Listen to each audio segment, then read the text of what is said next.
ሰበር ዜና መቀሌ የተዋጊ ጄት ቅኝት እየተደረገ ነው። በመቀሌ ከተማ ከአንድ ሳምንት ልዩነት ለሁለተኛ ጊዜ የተዋጊ ጄት ቅኝት መደረጉ ወጋሃታ የዓይን እማኞችን ዋቢ አድርጎ ዘግቧል። የጄት ቅኝቱ 5 ሰዓት ከ37 ደቂቃ ጀምሮ በስፋት ታይቷል። ከፕሪቶሪያ ስምምነት መፈረም በኋላ የጄት ቅኝት ሲደረግ ይህ ለሁለተኛ ጊዜ ነው። ሐረር ውስጥ ለ12 ዓመታት ለመውለድ የሞከረች እናት በአንድ ጊዜ 5 ህጻናትን ተገላገለች። ለ12 ዓመታት ልጅ ለመውለድ የሞከረች የሐረር ክልል ነዋሪ በአንድ ጊዜ 5 ልጆችን መገላገሏ ተገልጿል። በድሪያ አደም የተባለችው እናት እሷና ባለቤቷ በአንድ ጊዜ 5 ልጆች ስላገኙ እጅግ እንደተደሰቱ ትናገራለች። የ35 ዓመቷ በድሪያ በህይወት ፋና ስፔሻላይዝድ ሆስፒታል 4 ወንዶችና አንዲት ሴት ልጆችን በሰላም መገላገሏን ሆስፒታሉ ተናግሯል። ደስታዬን በቃላት መግለጽ አልችልም የምትለው በድሪያ ልጅ የማግኘት ጸሎቷ ምላሽ እስኪያገኝ ድረስ ድብርትና ህመም ውስጥ እንደነበረች አስታውሳለች። የሆስፒታሉ የህክምና ዳይሬክተር ዶክተር መሐመድ ኑር አብዱላሂ እናትየው ጨቅላ ህጻናቱ በሆስፒታል የህክምና እንክብካቤ እየተደረገላቸው እንደሚቆዩ ተናግረዋል። ህጻናቱ ከ1.3 እስከ 1.4 ኪሎ ግራም ይመዝናሉም ተብሏል። ከ1 ኪሎ ግራም በላይ የሚመዝኑ ህጻናት በህይወት የመቆየትና የጤናማ እድገት የማሳየት እድላቸው ከፍተኛ እንደሆነ ለቢቢሲ ተናግረዋል። በድሪያ በተፈጥሮዋ መንገድ መጸነሷን ዶክተሩ ለቢቢሲ ገልጸዋል። በተፈጥሮ 5 ልጆችን የመጸነስ እድሉ ከ55 ሚሊዮን ሰዎች ውስጥ አንድ ጊዜ የሚያጋጥም ነው። በእርግዝናዋ ወቅት መደበኛ ህክምና እንክብካቤ ስታገኝ ነበር። ከአንድ በላይ ልጆችም እንደጸነሰች ተናግሯታል። ሙሉ የህክምና እርዳታ አግኝታለች ያሉት ዶክተር መሐመድ ደስተኛ እንደሆነችም ገልጸዋል። በድሪያ በመጀመሪያ ላይ 4 ህጻናትን እንዳረገዘች ተነግሯት የነበረ ቢሆንም ግን ስትወልድ 5 መሆናቸውን ገልጻለች። ለአንድ ልጅ ብቻ ጸለይኩ አላህም 5 ሰጠኝ ስትል ልጅ ለማግኘት ረጅም ጊዜ በተጠባበቀችበት ወቅት ምን እንደተሰማት ትናገራለች። ባለቤቷ ከሌላ ጋብቻ ልጅ እንዳልወለደና ልጁን ከሱ ጋር እንደሚኖር ገልጻለች። ሌላኛው ልጅ ስላለን በቂ እንደሆነና መጨነቅ እንደሌለብኝ ይነግረኝ ነበር። ነገር ግን መንደሩ በሙሉ ልጅ መውለድ አለመቻሌን ሲጠራጠር በውስጤ እየተሰቃየው ነበር ብላለች። ባለፈው ጊዜ ያሳለፍኩት ነገር እንደ ሩቅ ህልም ይሰማኛል፣ ማስታወስ እንኳን አልፈልግም ስትልም አክላለች። ለ12 ዓመታትን በህመም አሳልፌያለሁ፣ ራሴን ደብቄያለሁ፣ ልጆችን ለማግኘትም ያለማቋረጥ እጸልይ ነበር። በመጨረሻም አላህ ሰምቶኛል። ገበሬ እንደሆነች ገልጻ ቤተሰቧን እንዴት እንደምታስተዳደር እርግጠኛ እንዳልሆነችም ተናግራለች። ነገር ግን አላህ በማህበረሰቤና በመንግስት በኩል ድጋፍ እንደሚሰጠኝም አምናለሁ። 5 ልጆች ናኢፍ፣ ኦማር፣ ሙንዚር፣ ናዚራና አንሳር የሚል ስም ወጥቶላቸዋል ስትል ተናግራለች። መረጃው የቢቢሲ ነው። ትግራይ ክልል ፕሬዝዳንት መሆናቸውን ያሳወጁት ደብረጽዮን ገብረሚካኤል የመጀመሪያውን የካቢኔ ስብሰባ በመቀሌ አካሂደዋል። የትግራይ ክልል ምክር ቤት በቅርቡ ፕሬዝዳንት አድርጎ የመረጣቸው ደብረጽዮን ገብረሚካኤል ዶክተር በዛሬው ዕለት በመቀሌ ከተማ በሚገኘው የፕሬዝዳንቱ ጽሕፈት ቤት ደጀን አዳራሽ ውስጥ የመጀመሪያውን የካቢኔ ስብሰባ በመምራት በይፋ ስራ መጀመራቸው ተገልጿል።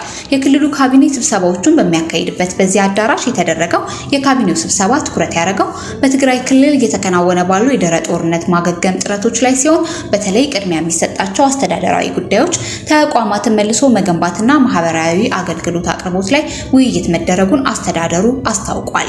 ይህ ክስተት የተከናወነው የትግራይ ክልል ከጦርነት በፊት የነበረው ምክር ቤት በድጋሚ በመቋቋሙ በጥቂት ቀናት ውስጥ የምክር ቤቱ ዳግም መቋቋም በፌዴራል መንግስቱ እውቅና ከተሰጠው የትግራይ ጊዜያዊ አስተዳደር ጋር የፖለቲካ ውጥረት መፍጠሩን ብዙዎች በመግለጽ ላይ ይገኛሉ። በደቡብ አፍሪካ በሌሎች ሀገራት ዜጎች ላይ የሚደርሱ ጥቃቶች መጠናቸው ቢቀንስም አሁንም ግን መቀጠላቸውን ቲክፋ ኢትዮጵያ ያነጋገራቸው ኢትዮጵያውያን ተናግረዋል።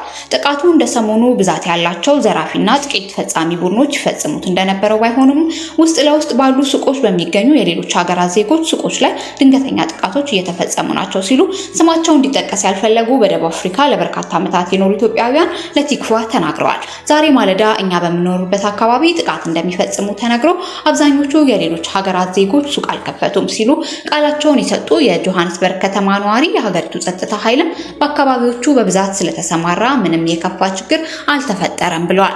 በዚህ አስቸጋሪ ወቅት ከአማጽያኑ ጋር የሚያብሩና ማን ምን እንዳለው እኛ እንነግራቸዋለን የሚሉ ጨካኝ ኢትዮጵያውያን አሉ ያሉት አንድ መረጃ ምንጭ ወደ እናንተ እንዳይመጡ እናደርጋለን፣ ይህን ያክል ብር አስገቡ የሚሉም እንዳሉ ለቲክፋ ኢትዮጵያ ገልጸዋል። ከቀናት በፊት በሀገሪቱ የሚኖሩ ኢትዮጵያውያን በራሳቸው ኢትዮጵያውያን ወንድሞች ላይ የሚፈጸሙ የተጠኑ የቅጥር የነፍስ ግድያዎች ላይ በእስር ቤት ታስረው የሚገኙ ኢትዮጵያውያን ጭምር እጃቸው እንዳለበት ለቲክቫ ኢትዮጵያ ጠቁመው ነበር። ከሰሞኑ ሰልፍ አለ እየተባለ ባለፉት ቀናት የስራ ቦታዎችንና ሱቆቻችንን አልከፈትንም ያሉት ኢትዮጵያውያኑ በሚቀጥሉት ቀናት መሰል ማስፈራሪያዎች ስላሉ ሱቅ ለመክፈት ስጋት እንደያዛቸው አስረድተዋል። የኢትዮጵያ የውጭ ጉዳይ ሚኒስቴር መግለጫ ማውጣቱ ጥሩ ነው ያሉት ነዋሪዎቹ ይህ ተጠናክሮ ሊቀጥል እንደሚገባ መፍትሄ እንዲገኝ ጥረት መደረግ እንዳለበት ተናግረዋል። ከሁለት ቀናት በኋላ ፈረንጆች ቀን ግንቦት 11 ቀን 2026 በበርካታ አካባቢዎች ሰልፍ እንደሚያደርጉ መነገሩንና ኢትዮጵያውያን ጨምሮ የሌሎች ሀገራት ዜጎችን መረጃ እንደተለዋወጡ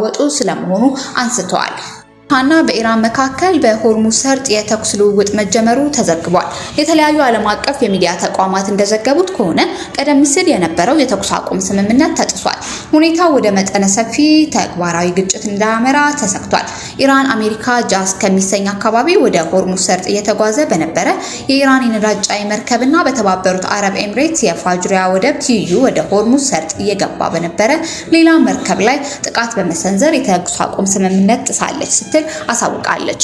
በሌላ በኩል የአሜሪካ ጦር ኢራን ያለምንም ትንኮሳ ጥቃት ማድረሷን ለዚህ የሚገባትን ምላሽ ለመስጠት ጥቃት መፈጸሙን ገልጿል። እስራኤል ኃይሉን በበኩሉ ሁለቱ ኃይሎች በስትሬቱ የቀጥታ ተኩስ ልውውጥ ማድረጋቸውን ተዘግቧል። የአሜሪካ ጦር በኢራን የቃሽምና ባንደር አባስ ወደቦች ላይ የአየር ድብደባ መፈጸሙን ፎክስ ኒውስ ዘግቧል። በተጨማሪ አሜሪካ ከቀጠናው ሀገራት ጋር በመተባበር በከሚር ሲሪክና በቃሽም ደሴት የባህር ዳርቻ በሚገኙ ስፍራዎች ላይ ጥቃት መፈጸሟን የኢራን ወታደራዊ ባለስልጣናት ገልጸዋል። የኢራን ጦር ለተሰነዘረበት ጥቃት ወዲያውኑ የአጸፋ ምላሽ መስጠቱን አስታውቋል። የኢራን ባህር ኃይል በ3 የአሜሪካ መርከቦች ላይ ጥቃት የፈጸመ መሆኑን በሆርሙዝ ሰርጥ ምስራቃዊ ክፍልና በቻሃችባር መደብ ደቡባዊ አቅጣጫ በሚገኝ የአሜሪካ ጦር መርከብ ላይ ከፍተኛ ጉዳት ማድረሱን የሀገሪቱ ሚዲያ ዘግቧል። በአሁኑ ሰዓት በዋና ከተማዋ ቴህራንና በደቡባዊቷ ባንደር አባስ ከተማ ከፍተኛ ፍንዳታ ድምጾች እየተሰሙ ይገኛሉ። የኢራን መንግስት ሚዲያዎች በሀገሪቱ የባህር ዳርቻዎች ላይ የተበታተኑ ጥቃቶች እየተፈጸሙ መሆኑንም እየዘገቡ ነው።